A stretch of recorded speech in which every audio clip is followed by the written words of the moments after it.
Bueno, entonces vamos a empezar la sesión. Les agradezco mucho el espacio que me han podido brindar. Sí, señor.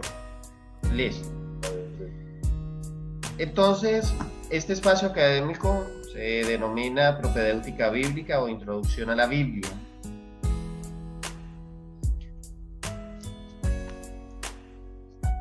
Esta introducción a la Biblia, entonces, se denomina así dentro del pensum, porque ya ustedes luego tendrán espacio para profundizar más todos los contenidos teológicos desde la palabra de Dios y desde los diferentes enfoques de los espacios pedagógicos que se ofrecen de acuerdo a los lineamientos de la nueva Ratio Formaciones también. Entonces, lo primero que quisiera hacer antes de presentar la temática es que alguno de los hermanos de la Inmaculada nos colaborara con la oración. Que por favor nos colabore. En el nombre del Padre, del Hijo y del Espíritu Santo. Amén. Amén. Amadísimo Señor, queremos entregar este momento, queremos entregar nuestras vidas a partir de tu palabra, Señor. Danos la gracia de escuchar, danos la gracia de aprender a abrir nuestros sentidos, nuestra inteligencia, Señor, para que podamos recibir cada uno de estos conocimientos que nos permites. Danos la gracia de un deseo profundo por ti, un deseo profundo por la santidad, deseo y celo por tu palabra.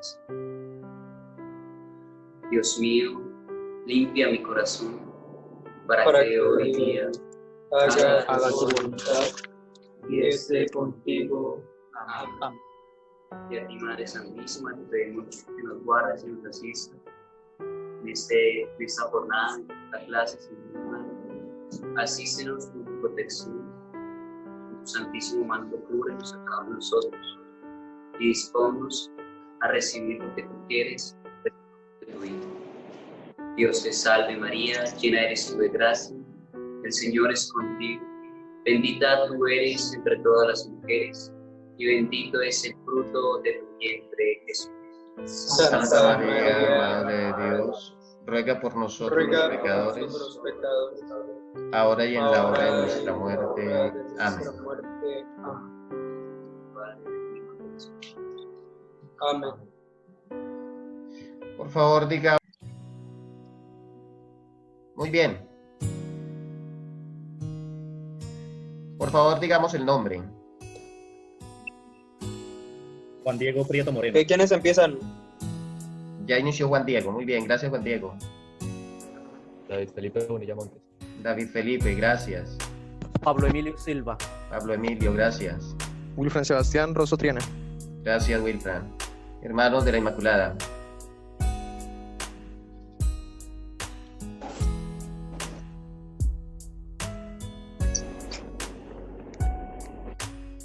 Bien puedan.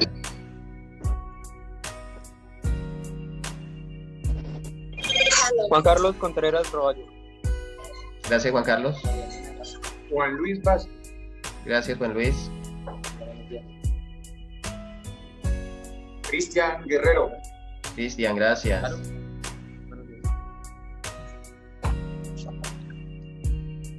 Bien puedan. Nelson David Jara Heredia. Gracias, Nelson. Jair Eren Tobar Guaynora. Gracias, Jair.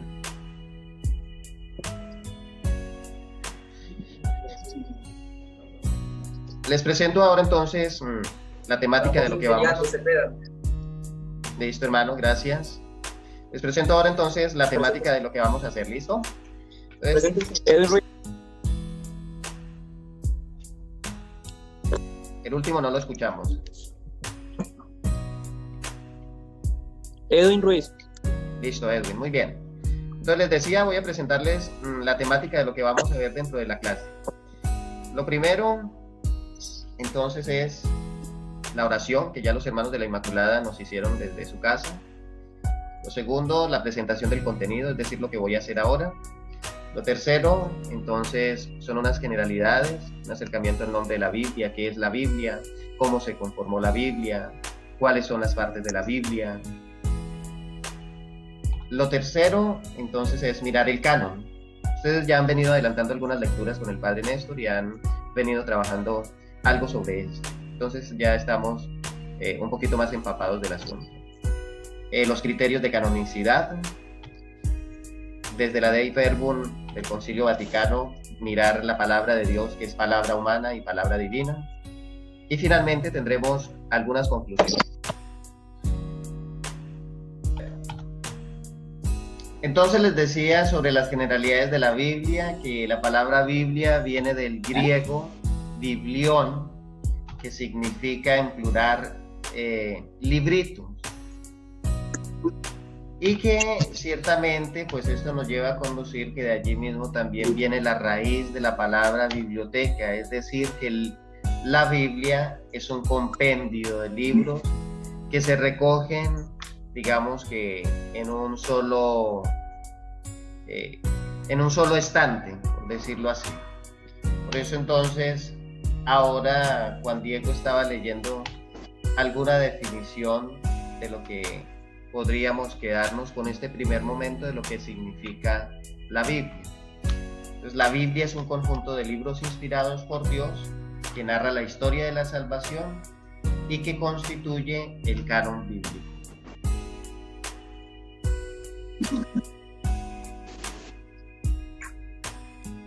¿Por qué el nombre de Sagrada Escritura? Sí, Pablo Emilio. Padre, porque nos habla la verdad, especialmente en temas de salvación. Sí, sobre todo porque si es la palabra de Dios la que se contiene y si es Dios mismo que la ha inspirado, eso hace que tenga un grado de sagrada, porque el que lo inspira es el sagrado, es el santo. Y entonces eso hace que las reconozcamos también como sagradas escrituras, porque son inspiradas por Dios, porque son palabra de Dios. ¿Qué contiene la palabra de Dios, la Sagrada Escritura, la Biblia, las sagradas letras? ¿Qué contienen? Ahora alcanzamos a decir algo. Pues lo que va a contener la palabra de Dios es la revelación de Dios. Dios que quiere comunicarse, Dios que quiere entrar en diálogo con el hombre, Dios que quiere hacer alianza con un pueblo. Y si hay revelación de Dios, lo que contiene la Escritura de alguna manera es la historia de la salvación. Cómo Dios salva, cómo Dios se da en la historia, se encarna en la historia del hombre para que pueda ser conocido, para que pueda ser comprendido. Pero en ese sentido tendremos que mirar que la centralidad de la palabra de Dios está sobre todo en una persona, en la persona de Jesús. Plenitud. La palabra de Dios es la revelación de Dios, es historia de salvación, pero también es persona, es decir, tiene rostro, y el rostro de la palabra se la da Jesús, que nos revela al Padre. En ese sentido, entonces encontramos que Jesús se vuelve como la regla de la palabra de Dios, porque Jesús es el centro de la palabra de Dios. El Antiguo Testamento anuncia por medio de los profetas, anuncia la llegada de un Mesías, y el Nuevo Testamento da cumplimiento al Mesías, y el Mesías se encarna, se hace hombre y participa de nuestra vida y de nuestra historia humana. Pero Jesús también es el corazón de la palabra de Dios, es como la bisagra entre los dos testamentos. Lo que se dice antes se cumple en él. Y entonces tendríamos que mirar que Jesús es la llave de la interpretación de la palabra de Dios. ¿Con quién hace un pacto Dios? Con Abraham. Con Abraham. Listo. Y más adelante, ¿con quién hace un Israel. pacto? Exacto. Entonces, con el pueblo de Israel. Entonces, y hay una mediación. ¿Por medio de quién Dios hace el pacto? Los profetas. Los profetas. De Moisés. De Moisés. Por medio, muy bien, de Moisés. Y entonces el resultado de Dios que se revela, que escoge un pueblo, que hace una alianza por medio de Moisés, ¿cuál es?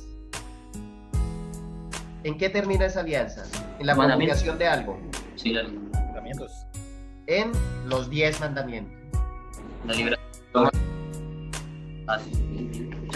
Entonces el pacto se concreta en los 10 mandamientos. Dios elige un pueblo para revelarse, para darse a conocer, hace un pacto con él, yo seré tu Dios, ustedes serán mi pueblo, y la forma en que el pueblo y Dios llegan a concretar la fidelidad es cumpliendo la ley, es cumpliendo los 10 mandamientos. ¿Esto se da dónde? ¿En dónde se da eso? ¿En Sinaí, padre? Exacto, en el Sinaí, que es donde se entregan los 10 mandamientos. Parte de abajo, sur. Exacto. Ahora miremos el Nuevo Testamento. Igual, Dios hace alianza con quién. Si allí fue el pueblo de Israel, Dios escogió un pueblo. Ahora, ¿con quién hace alianza Dios? Con la humanidad. ¿Cómo? Con la humanidad. Con la humanidad. Dios hace alianza con todos nosotros, con la humanidad. Exacto. Y hay un mediador también. Jesús. El mediador Jesucristo. será entonces Jesucristo. ¿Y dónde ocurrió la mayor fuente de la revelación de Dios por medio de Jesús? En la cruz. En la cruz, exactamente. Dios hace alianza, pacto con toda la humanidad, con todos nosotros, por medio de Jesús, y nos deja un mandamiento, el mandamiento del amor, y eso se concretiza en la entrega de la cruz en el monte. Entonces, ¿qué encontramos allí dentro de esta división? Pues que no hay sino una sola intención que tiene Dios para con nosotros: la salvación. En el Antiguo Testamento hay una promesa. En el Nuevo Testamento la promesa se cumple. Y entonces es la fidelidad de Dios con el pueblo y es la presencia de Dios que camina y que hace historia de salvación con la comunidad. Ahora Dios habló por medio de Jesús, ya no por medio de Moisés, ya no por medio de los profetas, sino por medio de Jesús. El segundo momento es el canon. ¿Conocen ustedes la palabra canon? ¿Qué significa? Vara para medir. Es una regla, padre. Bueno, una regla, exacto. También es una palabra entonces griega que significa caña o vara para medir. Y que va adquiriendo luego connotaciones de norma o de regla, para poco a poco irse convirtiendo la escritura, entonces el canon, como la norma de fe de la vida cristiana.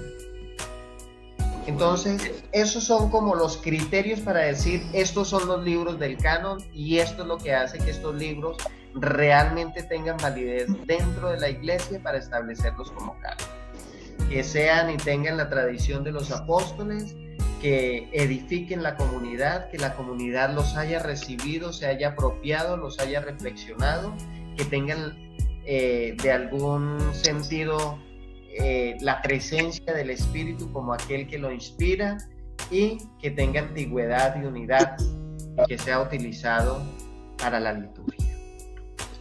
Me gustaría que de pronto se dieran algunas conclusiones de lo que hemos visto. Hasta aquí llegaríamos hoy con esta sesión.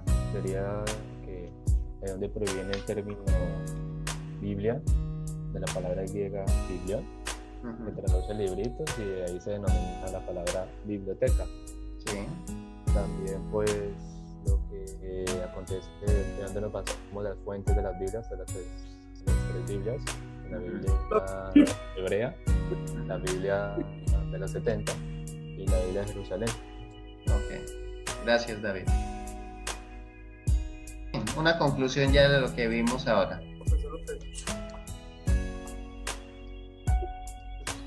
Pues la escritura, las sagradas escrituras, de cómo se los libros proféticos, los históricos, la división de cada libro, de la conclusión de ambos libros, ¿no? Del Nuevo y del Antiguo Testamento, que es la Antigua Alianza y el Nuevo Testamento, que es la Nueva y Definitiva Alianza. En conclusión, los dos a lo que quieren llegar es a la salvación del género humano, ¿no? En el Antiguo Testamento pues se lleva esa alianza junto con Moisés, Sí. y en la Nueva Alianza junto con Jesucristo, ya es de Dios a la humanidad. Ok. En la Antigua pues era Dios, Moisés y el pueblo. Ok, perfecto. Muchas gracias. Listo. Les agradezco mucho. Dios les pague por su tiempo, por su generosidad. Espero que la marcha de lo académico también pues siga dando buen fruto, ¿no? En ustedes. Yo sé que a veces se recargan muchas actividades y muchas tareas, pero bueno, a veces también tenemos el tiempo y nos toca seguirlo optimizando para que nos rinda. Dios los bendiga. Feliz día. Muchas gracias, Padre. Dios le guarde. Padre. Bendiciones. Cuídense. Gracias, padre.